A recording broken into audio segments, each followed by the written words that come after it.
नमस्कार दोस्तों। रिसेंटली खबर आई थी कि रिजर्व बैंक ऑफ इंडिया के द्वारा करीब 14 बैंकों के ऊपर पेनल्टीज इंपोज किया गया है। मॉनेटरी पेनल्टीज की मैं बात कर रहा हूं। यहां पर आप देख सकते हो RBI imposes monetary penalty on 14 banks for non compliance. तो इसके बारे में हम जानेंगे, क्योंकि अगर आप देखोगे तो रिजर्व बैंक ऑफ इंडिया ने कोई बहुत ज्यादा जानकारी नहीं दी है कि एग्जैक्टली किसकी वजह से किया गया है। कुछ रूल्स वगैरह बताए हैं, उसके बारे में हम देखेंगे। प्लस यहां पर क्या हो सकता है, इंडस्ट्रीज का क्या कहना है जिसकी वजह से 14 बैंकों के ऊपर, क्योंकि ये कोई छोटा मामला नहीं है, 14 बैंक्स के ऊपर एक साथ पेनल्टी लगाना, यहां पर कुछ ना कुछ चीजें हुई होंगी। तो चलिए इसके बारे में जानते हैं। अगर आप यूपीएससी की तैयारी कर रहे हैं तो इसके बारे में सारी जानकारी आपको डिस्क्रिप्शन में मिल जाएगी, वहां से आप हमारे ऐप को भी डाउनलोड कर सकते हैं।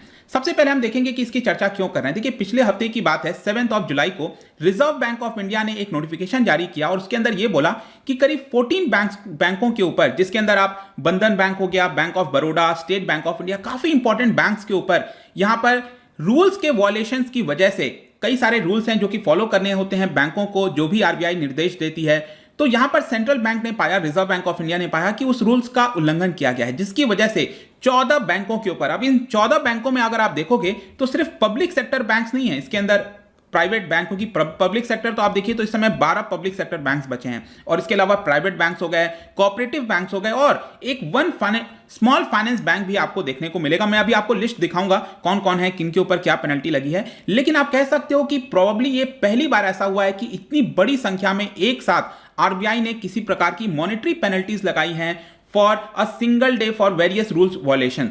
तो यहां पर मैं अगर आपको बताऊं कौन कौन से वो बैंक हैं, आप देख सकते हो बंधन बैंक हो गया, बैंक ऑफ बड़ौदा। तो ये जो पूरा पेनल्टी है वो आपको 50 लाख से लेकर करीब 2 करोड़ तक के बीच का पेनल्टी लगाया गया है अलग अलग बैंकों के ऊपर। जैसे कि आप देख पाएंगे बंधन बैंक के ऊपर 10 मिलियन रुपीस का, 10 मिलियन रुपीस का मतलब हुआ कि 1 करोड़, ठीक है, और 20 मिलियन मतलब 2 करोड़। तो सबसे ज्यादा अगर पेनल्टी लगाया गया है वो है आपका बैंक ऑफ बड़ौदा के ऊपर 2 करोड़ का। इसके अलावा bank of Maharashtra, central bank of India, ये सारे आप देख सकते हो यहां पर। In fact state bank of India, जो कि सबसे बड़ा पब्लिक सेक्टर बैंक आपको देखने को मिलेगा, उनके ऊपर भी 50 लाख का पेनल्टी लगाया गया है। और इसके अंदर एक स्मॉल फाइनेंस बैंक भी है, that is Utkarsh small finance bank. तो टोटल मिलाकर 14.5 करोड़ की पेनल्टी जो है वो इन 14 बैंकों के ऊपर लगाई गई है। तो आरबीआई ने क्या बोला है, अपने नोटिफिकेशन में क्या बोला है, क्यों लगाया गया है? तो देखिए, आरबीआई का कहना है कि हमने यहां पर जो अकाउंट्स हैं बैंकों के अंदर, जो अब देखिए बैंक क्या करते हैं, बैंक यहां पर कई सारे लोन्स वगैरह प्रोवाइड करते हैं।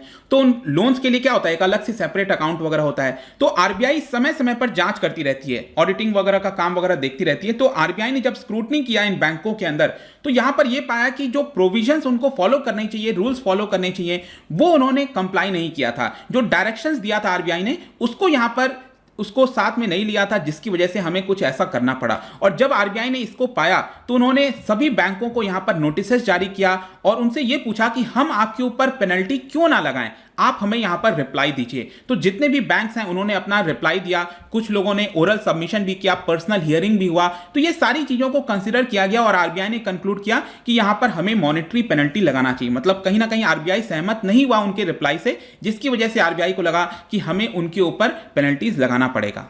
तो एक और क्वेश्चन आता है आप में से जो लोग एग्जाम की तैयारी कर रहे हैं कि किस बेसिस के ऊपर, मतलब कौन से रूल्स के आधार पर, कौन से एक्ट के आधार पर आरबीआई ने पेनल्टी लगाया। तो याद रखिएगा, बैंकिंग रेगुलेशन एक्ट 1949, उसके अंदर कई सारे सेक्शंस आपको मिलेंगे। तो यहां पर एक सेक्शन है, सेक्शन 47A(1)(c). इसके तहत यहां पर बताया जा रहा है कि पेनल्टीज जो है लगाई गई हैं, जिसके तहत बताया जाता है, इसके अंदर अगर आप देखोगे, इसके अंदर लिखा हुआ है कि अगर कोई भी रेगुलेटरी कंप्लायंस नहीं करता है बैंक, तो यहां पर उनके ऊपर हम पेनल्टीज लगा सकते हैं किसी भी ट्रांजैक्शंस को लेकर। लेकिन हां, एक चीज आपको ध्यान रखना है कि ये जो पेनल्टी लगाई गई है बैंकों के ऊपर, इसका मतलब ये नहीं हुआ कि कोई बैंक ने ऐसा कोई फ्रॉड कर दिया है। ये मत सोच लेना कि बैंक ने कोई ऐसा फ्रॉड कर दिया है। सपोज बैंक एबीसी है, suppose state bank of India है, मान के चलो, ठीक है, उन्होंने किसी कंपनी एबीसी को लोन दिया, ठीक है। तो यहां पर आरबीआई ने क्लियरली ये बोला है कि हमने अगर एसबीआई के ऊपर पेनल्टी लगाया है, इसका मतलब ये नहीं है कि एसबीआई ने गलत तरीके से कुछ फ्रॉड किया है यहां पर लोन देने में या फिर कुछ भी।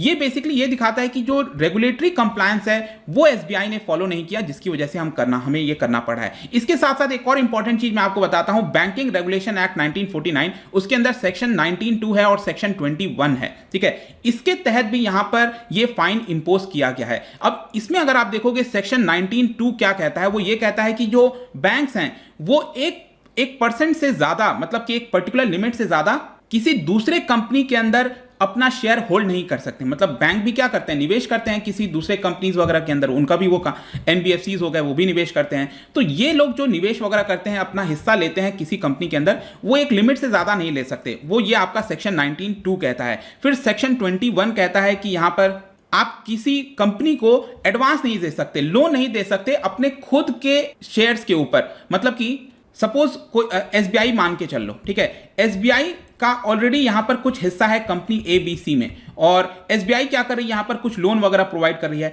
तो बेसिकली कहने का मतलब है कि ये जो कुछ रेगुलेटरी कंप्लायंसेस हैं वो यहां पर फॉलो नहीं किया गया होगा, और ये सेक्शन 19(2) और सेक्शन 21 के तहत भी ये पेनल्टीज लगाई गई हैं। तो देखिए यही बस इंफॉर्मेशन दिया आरबीआई ने। आरबीआई ने कोई बहुत ज्यादा इंफॉर्मेशन नहीं दिया है कि किस पर्टिकुलर ट्रांजैक्शंस को लेकर, लेकिन यहां पर जब मैं मीडिया रिपोर्ट्स वगैरह बाकी चीजें पढ़ रहा था, उसके अंदर यह बताया गया ज्यादातर एक्सपर्ट्स के द्वारा कि ये जो ट्रांजैक्शंस हैं सभी बैंकों के, वो कहीं ना कहीं रिलेटेड हैं डीएचएफएल से। डीएचएफएल अगर आपको पता हो, ये एक प्रकार की नॉन बैंकिंग फाइनेंशियल कंपनी है, दीवान हाउसिंग फाइनेंस कॉर्पोरेशन। डीएचएफएल का फुल फॉर्म है दीवान हाउसिंग। ये लोग क्या करते हैं, रियल एस्टेट के अंदर अपना काम करते थे। अभी क्या है, ये बहुत ज्यादा क्राइसिस से चल रहा है डीएचएफएल क्राइसिस, इसके ऊपर ऑलरेडी वीडियोस अवेलेबल हैं मेरे, आप देख सकते हो।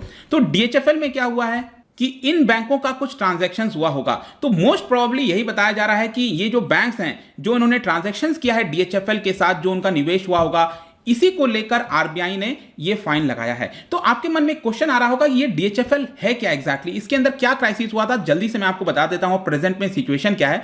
डीएचएफएल जैसा कि मैं आपको बता रहा था, ये क्या करता है, ये प्रकार का लोन प्रोवाइड करता है रियल एस्टेट में। कोई घर वगैरह खरीदना है, कुछ है, आप बैंक से भी जाकर लोन ले सकते हो, डीएचएफएल से भी ले सकते हो, कई सारी चीजें हैं। तो 2019 में क्या हुआ था, ये काफी अच्छा काम कर रहा था। फिर 2019 में क्या होता है कि इनको कुछ 900 करोड़ का यहां पर रिटर्न करना था। ये लोग बॉन्ड वगैरह जारी करते हैं, ये लोग भी पैसा उठाते हैं। डीएचएफएल क्या है, पैसा कैसे देगा, डीएचएफएल जो है वो लोगों को पैसा कैसे देगा, जब उसके पास खुद के पास पैसे आएंगे। तो वो डीएचएफएल उसके लिए बॉन्ड वगैरह जारी करता है और पैसा कलेक्ट करता है। तो पैसा कलेक्ट करने के बाद, बॉन्ड्स वगैरह एक्सपायर होने के बाद उसको पैसा लौटाना भी तो है। तो 2019 में उसको 900 करोड़ रुपीस लौटाना था, जो वो लौटाने में थोड़ा फेल हो गया था।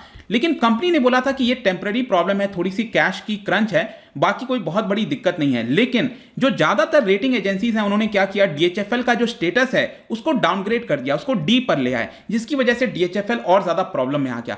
फिर आगे चलकर क्या होता है, कई सारी रिपोर्ट सामने आती हैं जिसमें यह बताया गया कि डीएचएफएल के जो प्रमोटर्स हैं, कपिल वाधवान, धीरज वाधवान, इन्होंने यहां पर फ्रॉड किया है। फ्रॉड क्या किया है, बेसिकली ये जो डीएचएफएल है उससे क्या किया, कुछ जो फंड्स हैं उसको किसी शेल कंपनीज के अंदर, जो फेक कंपनीज वगैरह होती हैं, उसके अंदर पैसा ट्रांसफर कर दिया, और उस फेक कंपनी से अपने पर्सनल अकाउंट के अंदर फिर पैसा ट्रांसफर कर दिया। मतलब डीएचएफएल लोगों का जो पैसा है उसको पहले फेक कंपनी में ट्रांसफर किया और वहां से अपने अकाउंट में ट्रांसफर कर लिए। तो ये जो सारी चीजें आगे चलकर निकलकर सामने आई, तो ये पूरा फ्रॉड निकल कर आया, डीएचएफएल क्राइसिस हो गया। और पिछले काफी समय से अब बात चल रहा था कि इसको कौन खरीदेगा। तो प्रेजेंट में अब जो इंसॉल्वेंसी प्रोसेस वगैरह आपने देखा होगा, मैंने कई बार वीडियोस बना चुके हैं, इंसॉल्वेंसी होता है इसका प्रोसेस। तो इसमें कोई कंपनी अगर खरीदना चाहती है, तो इनफैक्ट डीएचएफएल को खरीदने के लिए बहुत सारे बिडर्स सामने आए थे। जैसे इनफैक्ट अगर अडानी की बात करें तो वो भी खरीदना चाहता था। लेकिन फाइनली यहां पर जो मुंबई बेंच है एनसीएलटी का, नेशनल कंपनी लॉ ट्रिब्यूनल, उन्होंने रिसेंटली अप्रूव कर दिया है कि जो पिरामिल ग्रुप है वो 37,250 करोड़ का जो बिडिंग लगाया था डीएचएफएल को खरीदने के लिए, इसको अप्रूव कर दिया गया है। तो बहुत ही जल्द यहां पर पिरामल ग्रुप के पास ये पूरा डीएचएफएल जो है वो आ जाएगा, उसको वापस से रन करने लगेंगे। बट आई होप कि इस वीडियो के माध्यम से आपको समझ में आ गया होगा डीएचएफएल में हो क्या रहा है, और यहां पर मोस्ट प्रोबेबली किसकी वजह से आरबीआई ने 14 बैंकों के ऊपर ये पेनल्टीज लगाई गई होंगी। तो जाने से पहले एक इंटरेस्टिंग क्वेश्चन आपके लिए लेकर आया हूं, क्योंकि हम आरबीआई की बात करते हैं तो आपको पता है कि आरबीआई के पास बहुत सारे पावर्स होते हैं, लेकिन क्या बता सकते हो कि इनमें से कौन सा करेक्ट आंसर होगा। बेसिकली क्या है कि उनके ऊपर रेस्ट्रिक्शंस भी लगाया गया है।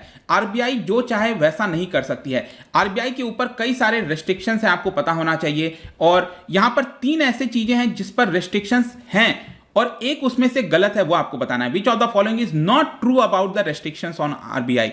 इसका जो राइट आंसर है आपको पता ही है, मेरे इंस्टाग्राम पर तो आपको मिलेगा ही। अगर आप इंस्टा पे नहीं हो कोई बात नहीं, टेलीग्राम से भी आप इसका सही उत्तर ले सकते हो। मैं कई सारे एमसीक्यूज यहां पर डालता रहता हूं, स्टोरीज के फॉर्म में आप जाकर प्ले कर सकते हो। बाकी अगर आपको इसका पीडीएफ चाहिए, अलग अलग सोशल मीडिया पर जुड़ना चाहते हैं, तो यहां पर आप आ सकते हैं। और अगर आप यूपीएससी की तैयारी कर रहे हैं, किसी भी एग्जाम की प्रिपरेशन कर रहे हैं, आप हमारे ऐप को डाउनलोड करिए, studyIQ.com पर जाइए, आपको सभी कुछ वहां पर आपको मिल जाएगा। आई होप कि वीडियो आपको पसंद आया होगा। मिलता हूं आपसे next time. Till then, thank you very much, see you soon.